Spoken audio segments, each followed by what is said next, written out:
Welcome to Everlast. This is our fifth edition of Everlast. We started 5 weeks back. Everlast is basically an event which we are doing every Saturday at 5 o'clock in the evening, just to bring our seniors, our audiences, a different types of program every week. Basically people are not able to move out and go to different events. So we thought we should bring something home for them. And so that's kind of the initiative. So we are saying we will cover a range of events. We started off with a Carnatic singer. Then we had a physical education expert who was fitness expert.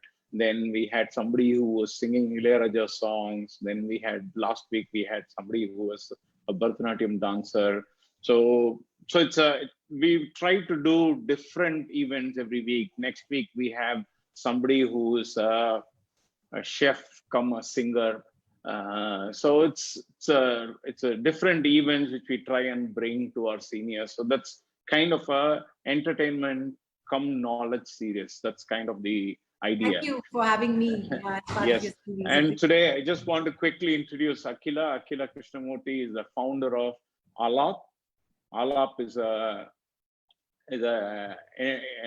arts event management company. I don't know if that is the right way to put it, but she is somebody who encourages artists, brings programs, brings artists and Rasikas together. And as she described herself, she is an evolved Rasika. So she's going to talk from a Rasika's perspective. So over to you, Akhila. Why don't you talk a little bit more about Aalaap and about yourself? Okay. Well, I think most people who are watching from my page are familiar with me, so I hope they don't get bored listening to my story again and again. But for those who are watching for the first time on your page, thank you firstly for thinking of having me share my story with your target audience. I really appreciate that. Well, I often refer to myself as a journalist and an arts entrepreneur. So I have I've had a 14-year career in journalism, and I continue to freelance write across publications. And I have an arts management company, a boutique arts management company called Aalaap that I set up about we are foraying into our 8th year. So I started this 8 years ago.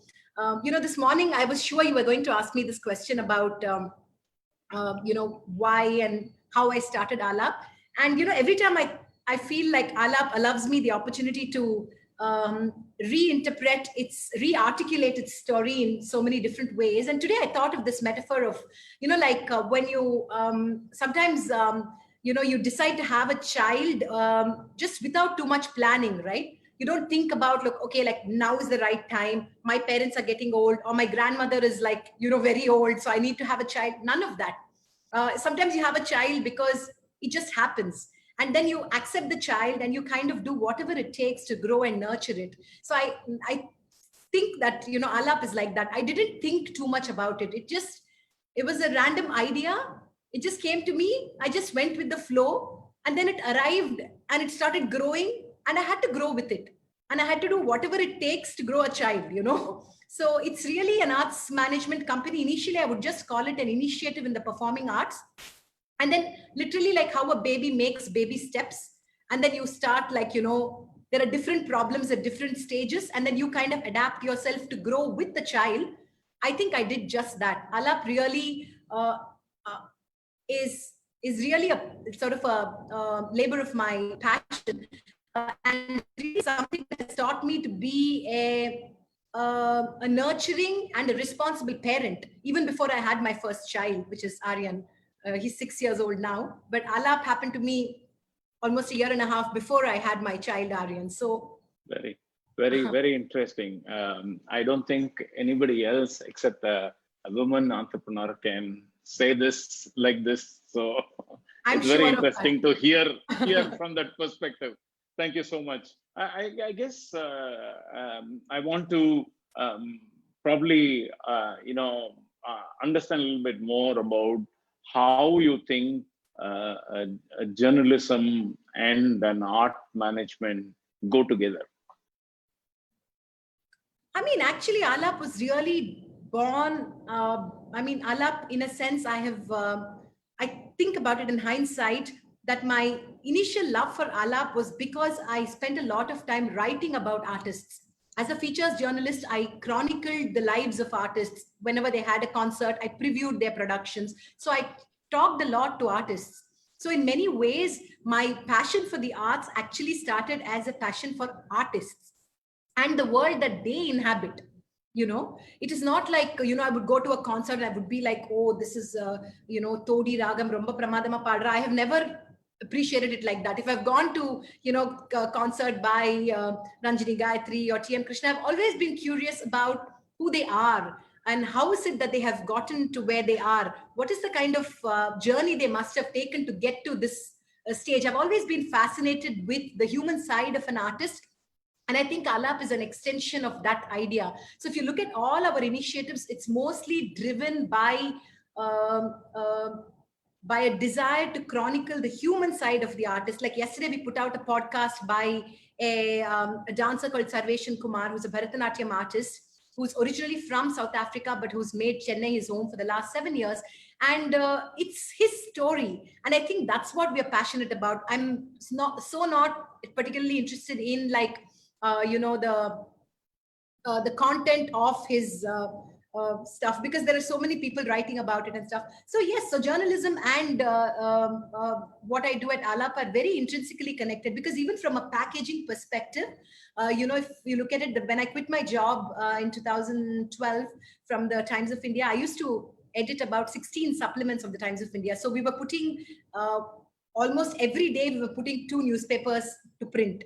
So what happens is, when you're always looking at it through the lens of, okay, I have to structure something like this. This should be the cover. This is the side story. And then page 2 will have this, page 3 needs to have this.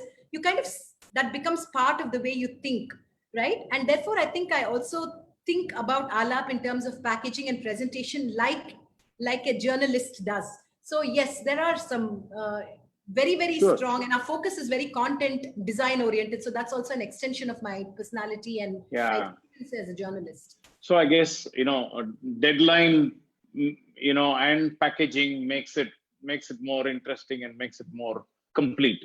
Yeah, Then, I'm very, very like, deadlines are sacrosanct. Yes. So, you said you spent 12 years looking at arts. So how do you think it has changed in the last 12 years? Or, I'm sure you've seen arts before you were a journalist as well. So how do you think the art is evolved over the last 12 years? I mean, I'd say not just 12, I'd say like for the last Exactly. almost 20 years that I have been, in some sense chronicling it, either as a journalist and through Aalaap. I mean, a whole bunch of changes have occurred in the space of the arts. For one, the very fact that Aalaap as a company has existed in the last 8 years is testimony that there is a need for an arts organization that works as a consulting company, that engages with artists and assists them and provides professional services in fields like curation, ideation, publicity, promotions, design, social media marketing. The very fact that we've managed to stay the course for 8 years is testimony that the world of arts, classical arts, which is a fairly unorganized kind of sector, has accepted us. That itself is testimony that the arts industry has changed. And then of course, everything has become so, social media has taken over our lives. So everything has become so much also about presentation, packaging. How can I rethink content to present to an audience that is extremely distracted, that's extremely where everything is so like fragmented. I have only 1 minute. How can I put out the best content possible? So yeah, it's changed a lot. I mean, artists have become very, very savvy. Artists recognize that it's really important to put out great content, superb design, social media, use their social media very interestingly. speak more, be more accessible to their audiences. The lines that used to exist between an artist and audience has completely blurred. Today, I know what is happening in a very senior artist's. I would never ever get to see a senior artist's home. Today, I know exactly how many steps she walked, how many calories she had consumed, what she wore in the morning, everything, right? Everything's become Yes. so artists have become very, very accessible. So I think that is a huge change that has occurred over the last 20 years. So yeah. Okay. I guess that comes to my flip question. What do you think has not changed in the last 20 years? Ah. I think what has not changed, and it's a very good thing, that people have artists. I mean, you're asking me about artists and arts, right? Yes. Yeah. What has Yes. not changed definitely is the, I actually see that there is a renewed interest in pursuing the classical arts by young people. I see that senior artists have held on to that the groundedness and their traditional framework more and more passionately, and I see more and more youngsters want to hold on to traditional culture way more. So I feel like while presentation and packaging have undergone a shift, and the way we consume that the arts has changed, what has not changed is the content, and the content is only getting better, and the content is only getting stronger. So which is why the classical arts continues to kind of has really stood the test of time, so to speak. So that has not changed. Yes. Will you say, when you say content, you're saying more from the cultural perspective, more from saying, this has been our culture and that's not changed, even though the way you present, the way you organize yourself is different, but Absolutely. the culture content is the same. Is that what you're saying? Jagadish, for example, yesterday we Aalaap conducted a workshop with a very senior Bharatanatyam artist called Praveen Kumar. The workshop was conducted online via Zoom. There were about 75 participants who were there from across the world, but all of them were dressed in their, in their traditional attire. They were wearing either a practice sari, or they were wearing a traditional, or they were wearing a salwar kameez with a, traditional dupatta. The men were wearing a veshti. Those have not changed. Nobody has compromised on decorum. Nobody has compromised on the basic values and principles that the classical arts and culture, stands for. There is a certain decorum that we need to observe, and I think that's beautiful because, um, you know, uh, like I said, the way we are consuming it, the way it's being taught, the way it's being received, all that has changed. All that is changing, and it has to, because we are in the middle of a pandemic. We cannot have social interaction, so that has changed. But I feel that absolutely no compromise is being made on um, the content and the baggage that surrounds that content. Okay. No, which actually brings me to a more probably a more philosophical question, saying culture or typically comes to us from your parents and grandparents. So, what kind of do you think that has changed in these times, which is where it's typically nuclear family, you really don't stay with your grandparents, you don't stay with your cousins, you don't really have that kind of interaction. So those days it used to be that there were like 100 people in one house, and you all kind of grow together. Those days it was like, I still remember, when we had always had like 10, 12 people at home. So those things are now different. So how do you think that's changed, and how do you think it still continues your or preserves your culture? So I didn't grow up in a, I grew up in a nuclear family, but I still had a very strong connection with my grandparents, mostly my maternal grandparents. And I basically learned to appreciate my paternal grandparents through the lens of my father, who would share interesting nuggets about my maternal grandmother, who I deeply admire. But I would go to my maternal grandparents' home in Mysore for as long as they were alive.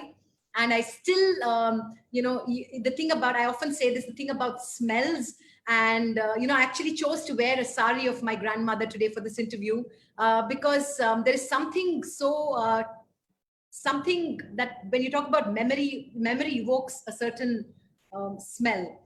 And I think, like, I still remember my grandmother opening her Godrej cupboard, and there would be a particular smell that would come from that cupboard. And I feel that the sari still carries that smell.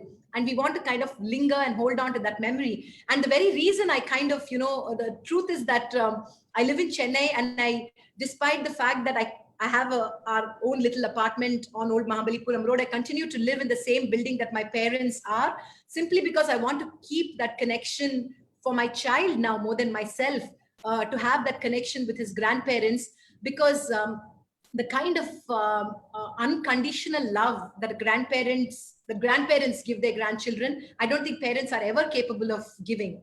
And I think it has to be that way, because parents have to, teach them to, perform in that sense. And grandparents teach them the beautiful art of process, of living life, of being bored, of enjoying food leisurely, of not doing anything, of just spending lazy afternoons. Like, my son just spent a lazy afternoon with with his grandparents, and came back. And I'm always chiding my parents about, why are you pampering him so much? But I think secretly I'm so grateful for that love and affection.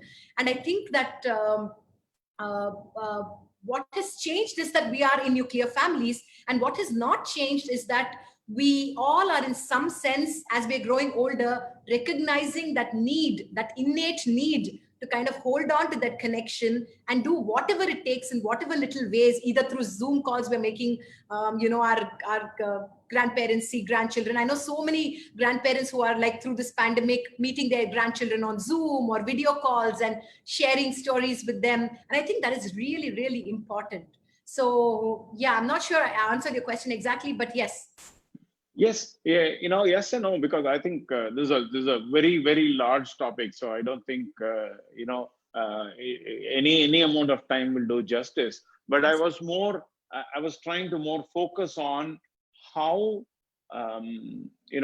today how a grandparent can influence a child into taking up culture, Yeah. taking up, say, traditional arts. It can be dance, it can be music, it can be anything, you know. Yeah. So, for example, like, you don't, I didn't pick up things because my mother sat me down and said, this is how Because you have to do it, right? Akila, from my perspective, I just add one more. From my perspective, when a parent doesn't teach them, parent basically children take up from parents based on their own behavior. What parents do kind of influence the child, but a grandparent teaches the grandchild. So that's the difference, because they don't really emulate a grandparent, but they try to emulate the parent. So that's why I asked you, saying how the influence of grandparent on them taking up parts. For instance, your son may probably either be a journalist or be a arts entrepreneur or something naturally. I don't know, but it's still early days. But I'm saying, but for him to take up and learn, that's where a grandparent can really help him. So Yeah. that's from that, I'm talking from that perspective.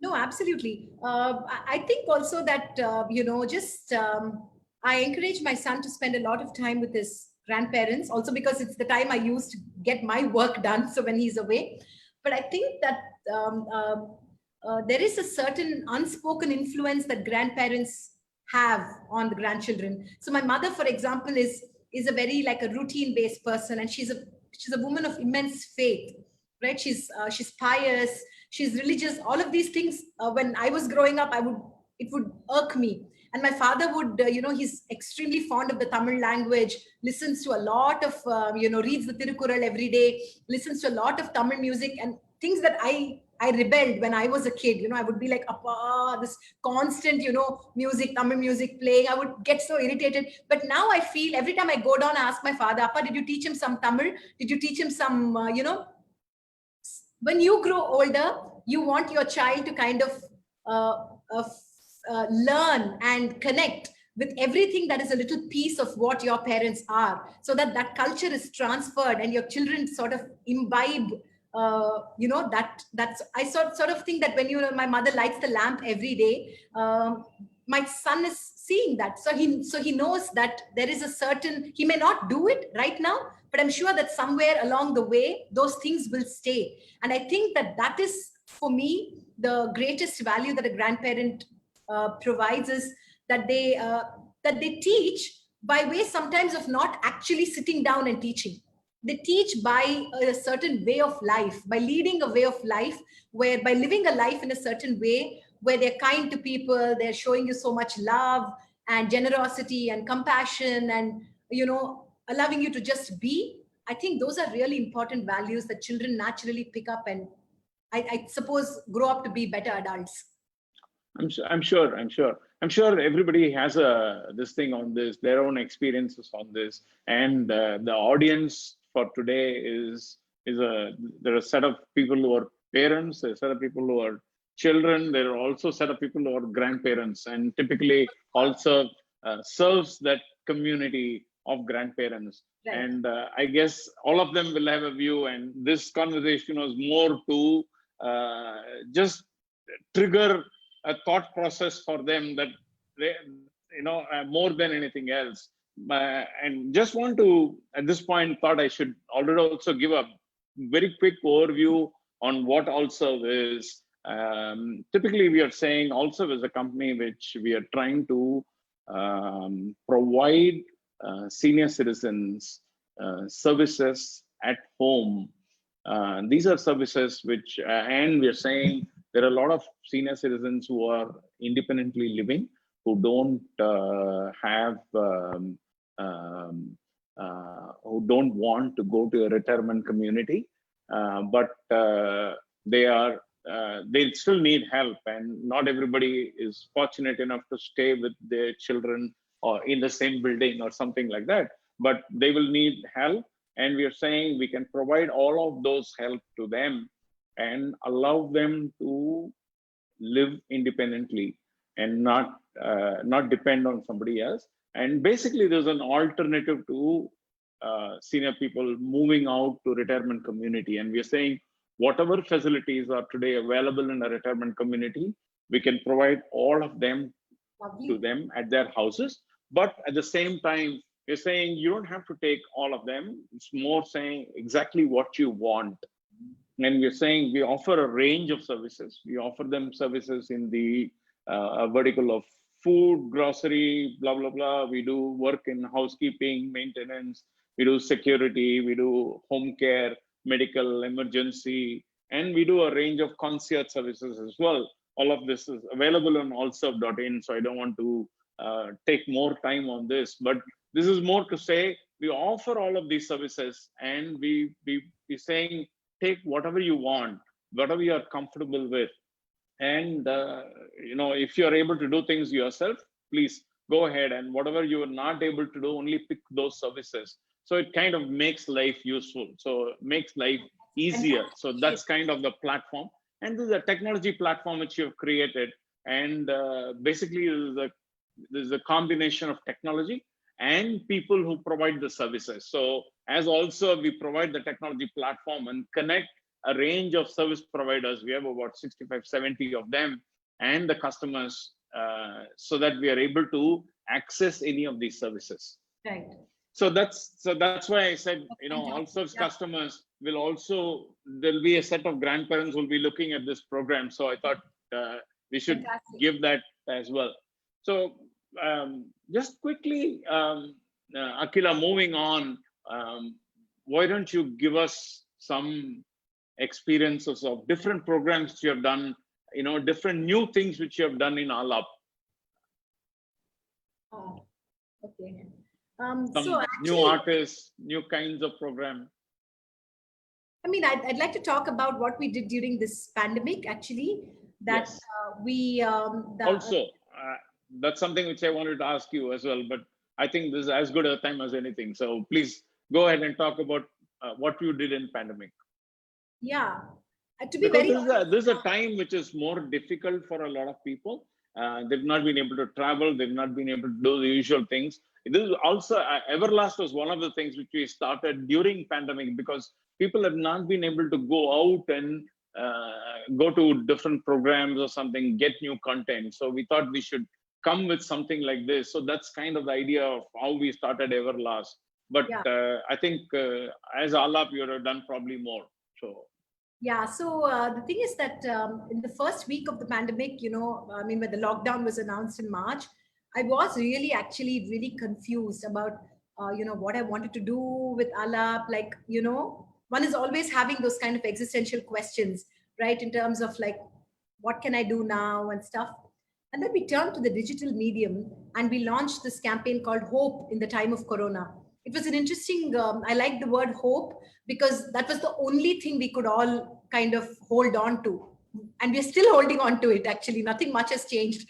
And we're still a long way off from seeing the light at the end of the tunnel, so to speak. So, yeah, so under the umbrella of hope in the time of Corona, we brought together the intent was, to be very honest, Mr. Jagadish, like I had to keep my sanity in check, with so many house chores, looking after the child full time. My husband was working out of home. I had to do something to keep my sanity. And I turned to Alap in some sense. So I think Alap, by engaging with artists and sort of bringing them all together to share and to use the tool of the arts to kind of communicate with a larger universe that was feeling trapped. I think what we really did was to really like the effort was to see how we can all come together and take a half an hour or 1 hour off from whatever we were doing, to feel that we are all alone, but we're still in a sense together, and that the arts is a powerful medium to bring us all together, right? And I would feel so absolutely. excited when when artists would come online and there would be so many people be like, we're so happy to see you, Akka. They would be telling the artists, we're so happy to see you. And the fact that somebody with their arts is able to do that, touch people, make them feel a little better, give them a sense of hope, allow them that half an hour of time off from their family, to really like engage with something little more constructive, feel good about themselves. I think that's really the intent with which Hope in the Time of Corona was conceived. It was not a financially money making initiative, none of that. It was really, and we had a platform to be able to do that, and we used the platform in the most earnest way that we could. And I'm extremely grateful to all the artists whom I reached out to, who came on board so spontaneously without expecting anything in return, and just literally saying that, hey, I have this, we're all going through we're all struggling, let us like for a little bit I will share my arts with you, with Alap, and let the larger universe enjoy this. So we brought together about 170 artists who shared their arts either in the form of a conversation or in the form of a performance or in the form of a panel discussion or through movie screenings, and just talked about their arts, about their life, about what they're going through, without and with so much generosity and with so much candidness that you kind of felt that, okay, they're also struggling, I'm also struggling, I'm alone, but we're still together in this, and therefore I can cope, and therefore I can I have to find that rhythm in my everydayness to take these little moments of breaks, where I engage with arts and artists and feel good about the life that we are in. So I think that's what Hope in the Time of Corona was. We're kind of doing other things now, but that campaign was really about celebrating hope using the vehicle of the arts. Wow. 170 artists. Are you saying you did 170 different programs in the That's right. last 4 months? That's right. Wow. That's volume of work, which is Yeah. I fantastic. mean, I'd be lying if I said I'm nothing short of proud and extremely Absolutely. humbled, and nothing but full of gratitude for all the artists who came forward, for the for Alap itself, that has earned itself that credibility and that goodwill, where people just don't like ask any questions and say, yes, I'm game, I'll do it. and for all the support that my family and my friends and everybody who supported, so many people watching, my friends who always made it a point, like who came for a show, stayed with me, would tell me like, you're doing great work, keep at it, don't be worried about what anyone says, just be at it. So I'm really grateful for how kind the universe has been to me during this pandemic, despite the fact that it's a pandemic and so many people are struggling. Yeah. No, I'm sure. Each of those 170 is great, and I don't think you need to do any ranking or anything. But I'm more intrigued with saying, what was your three very unique programs or unique formats which you thought was something very different you have never done before? So the one that I really enjoyed was something called The Circle of Trust, a series that we called The Circle of Trust. And under the umbrella of Circle of Trust, we did a series of conversations with artists who are not necessarily dancers or musicians. So we did with allied artists who are accompanying artists who are very integral to the larger scheme of things and whose entire spirit is collaborative in nature. So, for example, we interviewed a very, very young and fine Nattuvangam artist, this young girl called Sudarshini Iyer, who's so crucial to the larger game, but is still not in that sense in the center stage. We interviewed a lights person called Murugan, who's literally like holds monopoly in this space and who's such a simple, humble human being who never ever gets a chance to share his personal story. We interviewed an artist called Vivi Ramani, who's a costume and a set designer, who's so integral to the scheme of things, aesthetics of it. And I feel like these are people artists trust, right? Trust their arts with. And their entire spirit is that they are somewhere in the background mostly, and still they give so generously, right? And so that series is something that really stood out for me. I really enjoyed that series. We also did something called Mama Mudras, which was with Rama Vaidyanathan, and we had a bunch of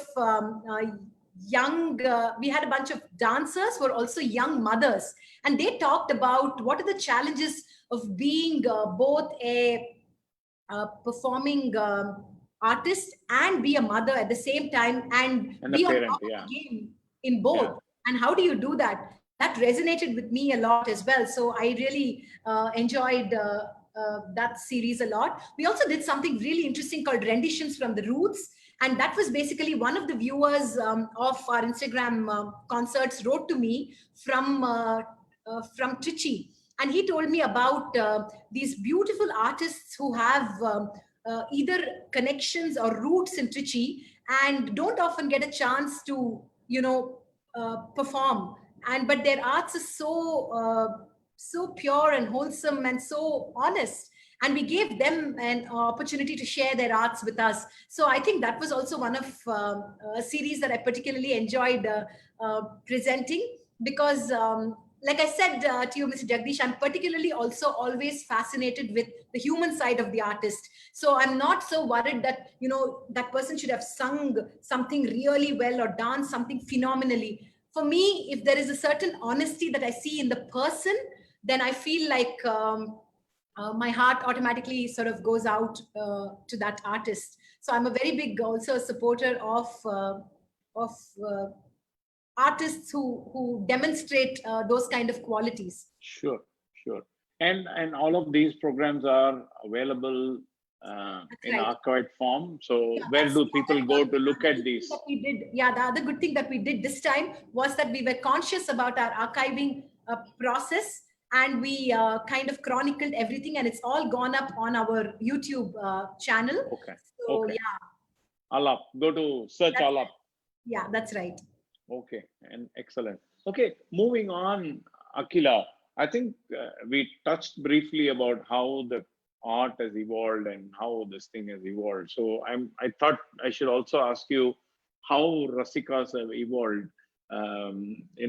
Obviously, I can probably talk more about film music, but you can probably talk about other Carnatic and other forms as well. But I'm saying, how has artists evolved from say K.V. Mahadevan, how the taste has changed from K.V. Mahadevan to Ilayaraja to Anirudh Ravichandar. Obviously, I enjoy all three, but how do you think somebody will view this as? Is it good to enjoy all three, or is it something where if you're a Ilayaraja fan, how can you possibly enjoy Anirudh when you can enjoy Ilayaraja kind of thing? So, how do you actually enjoy uh, that kind of music? You mean how do you enjoy the classical arts? Yeah, yeah. No, I'm saying how has maybe my question has not come properly. I'm saying how has the Rasikas, from a Rasika's perspective, how has the appreciation evolved over a period? Okay. You know, I don't know if I'm putting this question correctly. The thing is, Mr. Jagdish, that I myself, like, like I mean, I grew up like studying Carnatic music myself, actually, at some point. But I also grew up listening to so many other kinds of music. Um, and I think that what is most important in being able to appreciate, and I really think that is about, it's also about like constant exposure and constant listening, right? Like you listen to an A.R. Rahman song once, and then you listen to it 14 more times, and you appreciate it so much more, and then then you internalize it, right? I think the same goes for classical music. So if you're constantly going to listen to it, if it's playing in the background, you don't have to necessarily be able to break down the ragam or like understand the nuances, because that is probably for a very, very evolved rasika. But even if you appreciate it to the point that it does something to you, when you listen, what do you feel, right? Does it trigger a memory? Does it make you feel calm? Does it make you feel a bit melancholic? Is it are you able to just enjoy it for what it is, without actually deconstructing it? Because sometimes we're all so worried about like breaking down the ragam, or like oh, in the talatla irka, is it is it in this ragam, and like did But he? don't you think if you kind of know the ragam or know the talam, you probably appreciate more? Is Yeah, that? definitely. I mean, definitely. But the thing is that somehow I personally, I am just the way I am. I'm mostly interested in just the idea of what does a piece of music do to me? How does it touch me in a you way know that it moves me and forces me to kind of, in some sense, internalize it, and in some way be able to take away something from it, which I can't perhaps break down in a very, very in very classical vocabulary. So, which is why a lot of programming at Aalaap is also stems from this idea of being able to speak to a rasika who has perhaps very little exposure to classical music, and is able to access it very, very easily, without feeling like okay, I don't know this music, so I may not be able to like understand it. So okay, will I be able to sit through it? No, it's always our programming is also from, during the lockdown we did a series called Her by Her, which was basically like we had 11 Bharatanatyam dancers. For half an hour each, they presented excerpts of their favorite woman character from history or mythology, or and for that you don't need to know Bharatanatyam. Somebody presented mantra, and I still remember that. I think it was Divya Ram. It was a beautiful presentation of mantra, and you don't need to actually understand Bharatanatyam to be able to appreciate it. It's enough if you've heard the story of Ramayana, right? So I feel like our entire programming and our entire the language, the narrative is really to appreciate it the way you want to appreciate it, without ever feeling that this is a framework and you have to appreciate it exactly like this. Of course, if you have exposure, of course you've trained, you will be able to appreciate it from a more nuanced perspective. I just wanted to share saying, for me, when you listen to a Carnatic concert, you probably want to know what is the raga, and probably helps if they announce and then sing and things like that. But when it comes to a movie song, you really don't care about what raga it is. You Correct. really go into the song. So so it really, and it's like 3-4 minutes, but it's something which everything is packaged into that 4 minutes song. So that's where I'm Yeah. wondering, saying, how the expectation is very different when you listen to a film song to compare to a True. Carnatic song. True. And Like it's impossible for somebody who's absolutely not exposed to Carnatic music or to Bharatanatyam to actually be able to sit through a 2.5 hour concert, right? So mostly, I think that some amount of training, some amount of exposure, like I, even if I didn't train enough, there was constantly music playing in the house. So some amount of exposure and listening. I really, as I'm getting older, the importance of listening. If something is you're constantly listening to it, you start to appreciate it way more, because it's sort of, you internalize it, you absorb it, it becomes a part of your, and then you start like appreciating it more. So yes, definitely, like classical arts is not for an untrained ear. It's definitely for somebody who has either studied it formally, or is interested in it, or has been initiated into it, or has experienced it, for sure.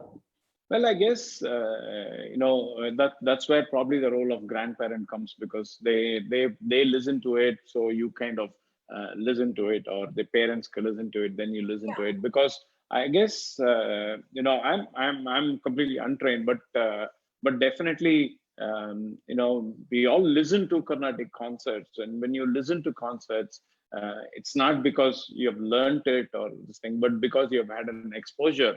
And I guess as you go on, it's not that you have to have a formal background to listen to a Carnatic concert, because if once you are today with all your Google and stuff, everybody can find out a raga once the singer starts, Correct. singing in the Shazam. concert. So it's no big deal. Today Yeah. technology gives you all of those things, so it's not. And I think people can definitely listen to concerts, even though they don't have a formal training. But I guess they have to have a ear for it, which can come from just listening to the concert. So Absolutely. that's more. I guess I want to talk to you about how have Aalaap evolved from what you were in 2012 to what you are today, and what do you think you should do in the future? How do you think? What's your vision of Aalaap? Well, the thing is that, just like um, no, I often use this metaphor of a child, Mr. Jagdish, and I probably am returning to it, because, we have I might think that I want my son to be a journalist and follow in my footsteps, but who am I to tell him what he wants to do? And I think, I have noticed more and more that uh, children have minds and voices of their own, and more and more so now, that they will only tread the path that they want to. And I think my job is really only to guide along the way. So I think Alap has actually evolved very much on its own. Nothing was because I said, now this is my 5 year vision. I mean, I'm not even a management graduate. I'm a journalist with zero experience, of numbers and stuff like that. But uh, it's like I I said, think taken an its enterprise path. grows with passion, not because of Yeah. management graduate. Right. Yeah, I suppose. Yeah. So I think it's taken its own course. I mean, the first 2 years, I would just call it an initiative in the classical performing arts. And now I call it a boutique consulting company that offers a range of professional services. So I think, even in terms of definitions, we've become a little more sophisticated and savvy. So yeah, we now have a website. We're active on social media. We have a podcast on Spotify now. Yeah, we're definitely evolving in that sense. Uh, uh, every day. Mr. Jagdish, just give me Okay, just good. a moment, please. Uh, Sure.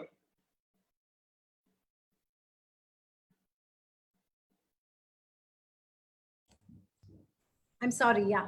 No, that's fine. I think we had a great conversation. I think it's 45 minutes. I think we time to wrap up. Sure.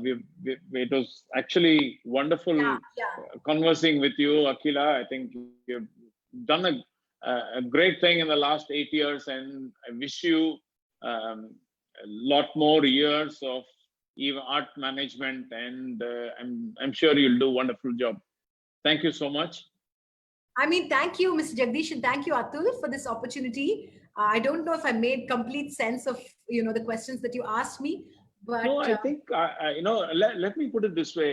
I think what we are talking is just two viewpoints for you and me. But I think when the listeners are listening to it, they'll have their own viewpoints, and I'm sure this is just a trigger for them to think of art and think of how to take it to the, and particularly the segment where we talked of how grandparents and parents can influence children. I think I'm sure people will have a lot more viewpoints, but it's more a trigger for people than anything else. I think we're not trying to do something too expansive here. We are just trying to trigger thoughts and provide some food for thought. thank you, Mr. Jagdish. I also want to give a big shout out to a whole bunch of artists, my friends, some amazing women who've stood by me through this pandemic, and to everybody like you that have given us opportunities to share our stories. Because in a very casual, informal way. Because I think that by listening to each other's stories, we learn something. Like I have had so many conversations with so many artists and so many other people through this pandemic, and I have taken home many lessons from each of them. And I think by conversing, by these social interactions, I think we're all enriching ourselves. And I think this has been a great opportunity for me to share something of what is on my mind. So I appreciate this opportunity. Absolutely. Thank you, Akila. Thank you. Wonderful talking to you. And we have the next week where we have again somebody interesting conversation. We have somebody called Rakesh Raghunathan, who's a chef. Of course, you'll know him. So he's a great singer and a great chef and a great conversationalist. So we look forward one more session next week with Rakesh. Thank you so much.